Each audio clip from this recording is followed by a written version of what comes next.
What's up, everybody? It's Alan's Movie Talk, back at it again. Just got back from seeing Anora, so let's talk about it. So, this film actually was not on my radar up until about a week before they did the wide release on the first week of November. Like I said, really maybe saw the preview for it once or twice. It was a lot of the buzz online that got this, on my radar and piqued my interest.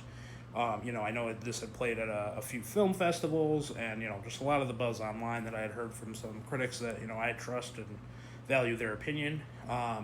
So I wasn't able to see it when it first hit that wide release. I have been extremely busy. Saw a couple other movies in the meantime, but had some free time this weekend, so I decided to go check it out. So what did I think about it? I think the hype was absolutely warranted. This film is fantastic. I feel like my top 10 of the year list is just constantly shifting. And we still got some big releases left in the year, so I'm gonna probably wait until quite literally the last day of the year to start getting that list together. But yeah, this movie is fantastic.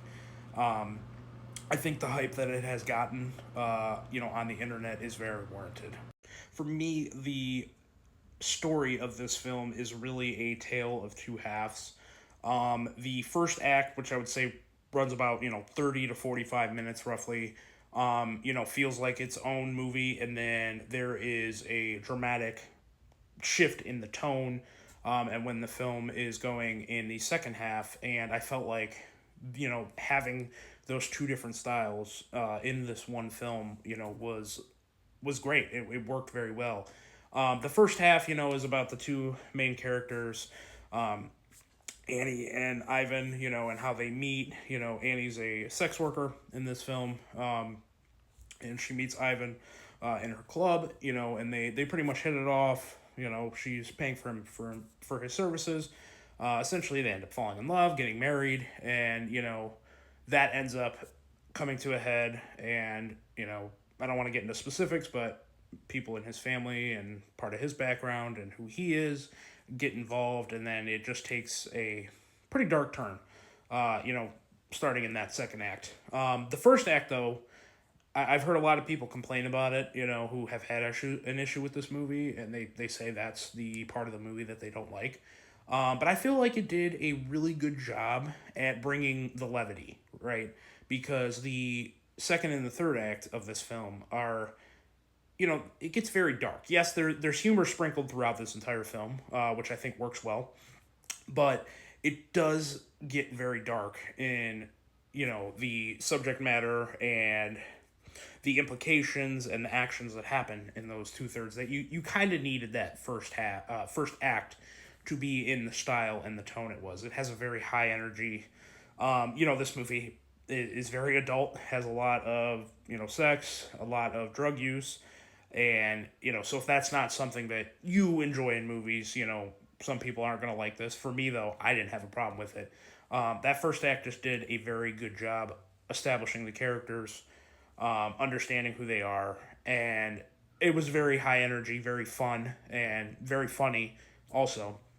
And it just did a good job in that first act establishing, you know, everything about everyone and brought some levity to the film that the rest of the film really does not provide for you. And then, two, I have to talk about it. Everyone has given her praises, but this is a breakout star making performance for Mikey Madison. She is great as Anora in this film. Like I said, this movie, she's a sex worker in this movie, and this movie really has a lot of commentary on the profession of sex workers in general. The implications and the impact that their profession has on their personal lives and how other people view them. And she does such a good job in this role, that you completely understand. And even if that's something that you disagree with and, think people shouldn't do or don't approve of that profession, she does a great job in her performance at making you relate to someone like Honora on a personal level. And, makes you feel happy for her in certain parts in this movie, and then also feel absolutely devastated for her in other parts of the film. So yeah, Mikey Madden, this is a breakout performance for her. Anyone who's followed her knew the potential she had. She never really got, though, that leading role to showcase that she can carry a movie herself.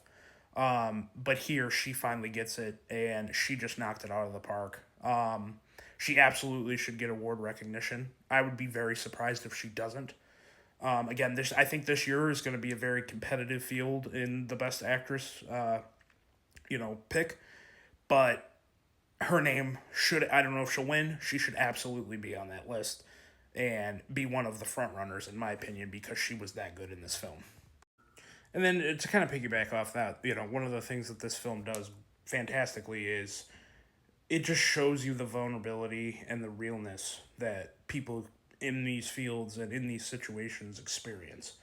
And, it kind of reframes it for someone who's not doing that type of work, kind of reframes it in a way that you just didn't really understand before it, right? And that's one of this movie's greatest benefit, positives of it, is that it takes, something like sex work and makes you look at it in a completely different light. So yeah, I mean, that's credit to the director-writer Sean Baker. I've heard a lot of great things about him. I haven't seen any of his other movies, though, but now, after seeing this, I want to go watch more of his movies. So yeah, that just worked very well for me. And then also, I will say, like I talked about how the first act has a certain levity to it, is more high energy, is more fun, and then the second and third act, gets more stressful, gets more kind of depressing, and, very deep and serious. And I don't think when it comes to, like, anxiety levels, I have felt the way that I felt about this movie probably since Uncut Gems in 2019. And I've heard that comparison before, and I was like, okay, going into the movie, but I totally understand what they mean.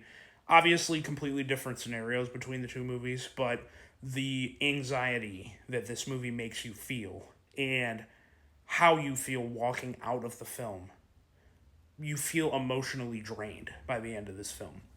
And I know it sounds bad, but it's very positive, and it just shows how effective the movie and its message are, that you feel that way walking out of the film.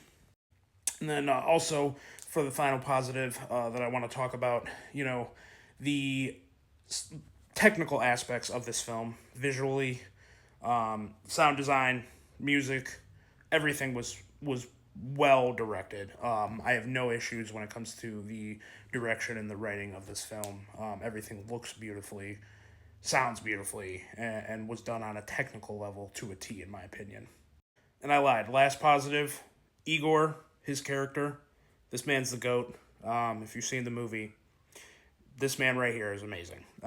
Him and Mike Madison, to me, are the standouts of the film. And won't get into any more, but Igor's the man. I'll just say that. Overall, though, I am very, very positive on this movie. But I did kind of want to throw in maybe a mixed aspect that I have of it. I kind of really had to think about it overall. I really, really did enjoy this movie. But I will say that the movie is a bit long. I've heard the complaints. To me, the second and third act, absolutely perfect. I wouldn't change anything about them. But it is a little long in the tooth in that first act. Like I said, I think it was necessary just because you wanted to establish the characters, their motivations, and, give a little bit more lighthearted, high energy tone in that first act. So I think it was necessary, but I can understand why, some people might have had more issues with it. And the movie's 2 hours, 20 minutes. You probably could have shed 15, 20 minutes of that, personally, but I think it worked. That's just my thing. But yeah, like I said, I very much enjoyed this movie. I kind of wanted to sit on it for a few hours before I came in here and talked to you guys. I'd be very surprised if this doesn't finish in my top 3 by the end of the year. If it gets booted out, that means we got some pretty good movies for the remainder of the year. But yeah, and again, Mikey Madison, this is a career star making performance. Like I said, if you've seen her in Scream 5, Once Upon a Time in Hollywood, you kind of knew that she had this potential. But she really brings it home and proves that she is a star in the making. So yeah. Rating wise, I am going to give this a 4.5 out of 5. I very much enjoyed this film. And, when it comes out on streaming, I'm probably going to watch it again, just to see how I feel about it on a second viewing. But yeah, overall, love this movie. I really don't have much to complain about this movie. So yeah, if you guys have seen Anora, go ahead and comment and let me know, what you thought of it. And yeah, so that's pretty much it. Have a great night, everyone.